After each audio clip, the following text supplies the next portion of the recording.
The air in the opulent study smelled of old money, leather-bound books, and betrayal. Charles Lockwood, a titan of industry whose very name could sway markets, clutched his chest and crumpled to the Persian rug with a practiced gasp. The crystal tumbler of 30-year-old Scotch slipped from his hand, leaving a dark, spreading stain on the priceless weave. He closed his eyes, regulating his breathing to a shallow, concerning rhythm. It was a test, a cruel little game he played on the world. He wanted to see who would rush to his side, who would panic, and who would see an opportunity in his apparent weakness. Footsteps, hurried and light, approached. Not the heavy tread of his personal assistant, nor the clinical click of his housekeeper's shoes. These were the soft, worn soles of Anna, the quiet maid he'd hired 3 months prior. A mouse of a woman, middle-aged, with eyes that seemed to perpetually look at the floor. He'd barely registered her existence beyond the efficiency with which she dusted his trophies and erased the evidence of his lonely life. He felt her kneel beside him, her hands hovering. He expected a flurry of frantic calls, the wail of an ambulance. Instead, there was a profound, chilling silence. Then, a touch. Her fingers, rough from work, gently brushed the silver hair from his forehead. The gesture was so unexpectedly tender that it almost broke his act. And then she spoke. Her voice was not the timid whisper he'd occasionally heard. It was low, clear, and saturated with a lifetime of sorrow. "So, this is how it ends for you, Charles? Or should I say, Daniel?" The name, a ghost from a buried past he had incinerated decades ago, slammed into him with the force of a physical blow. Daniel. No one had called him that since he was 17, since he'd walked away from the grimy foster home and vowed to erase the scared, hungry boy he had been. "I knew it was you the moment I walked in," she continued, her tone almost conversational, as if speaking to a sleeping child. "The pictures in the Financial Times don't do justice to the scar above your eyebrow. You got that falling out of the old oak tree, trying to save that stray kitten. You were always pretending to be a hero." Inside, Charles's mind was a vortex of panic. Who was she? A ghost from the system? A blackmailer? "I applied for this job not for the money," she murmured, her hand now resting lightly on his arm, a shackle of memory. "I applied to see if the boy I gave up 35 years ago had turned into the man the newspapers said he had." The world stopped. The distant hum of the city vanished. The only sound was the ragged, involuntary hitch in his own breath, which he hoped she mistook for unconscious distress. "I was young, Charles. Poor, terrified, and alone. They told me a wealthy family would give you everything I never could: stability, education, a future." A tear fell, hot, onto his wrist. "I signed the papers. They told me it was a closed adoption, that it was for the best. And I spent every day since wondering about you. Praying for you." Her confession unfolded in the still air, a heartbreaking monologue delivered to a man playing dead.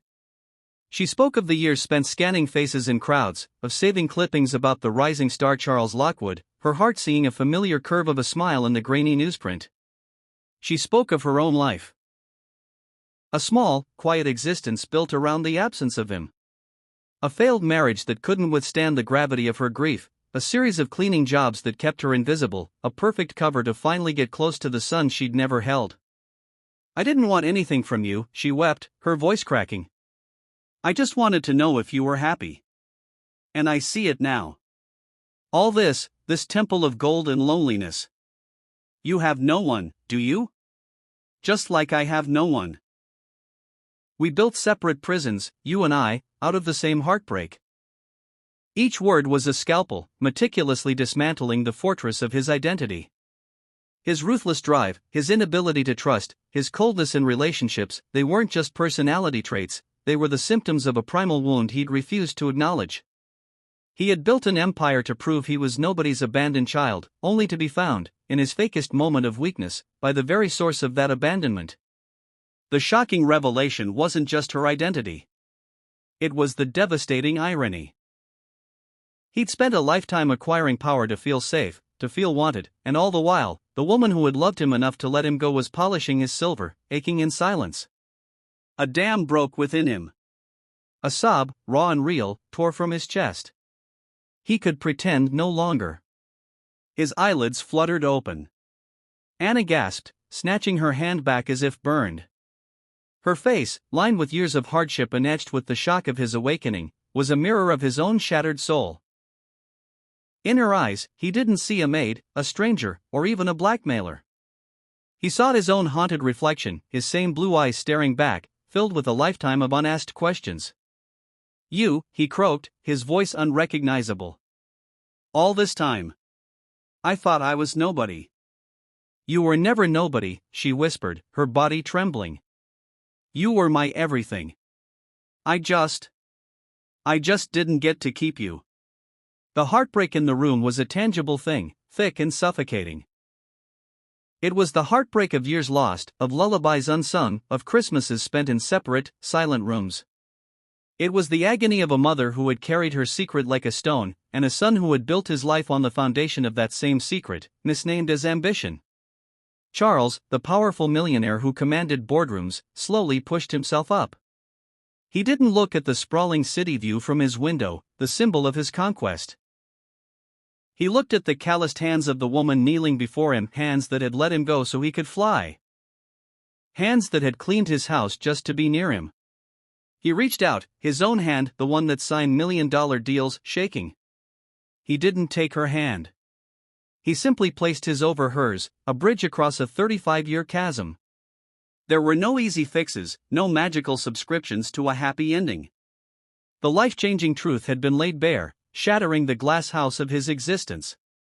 But as their tears fell onto the stained rug, mingling with the expensive scotch, the symbol of his curated life, something else shattered, too.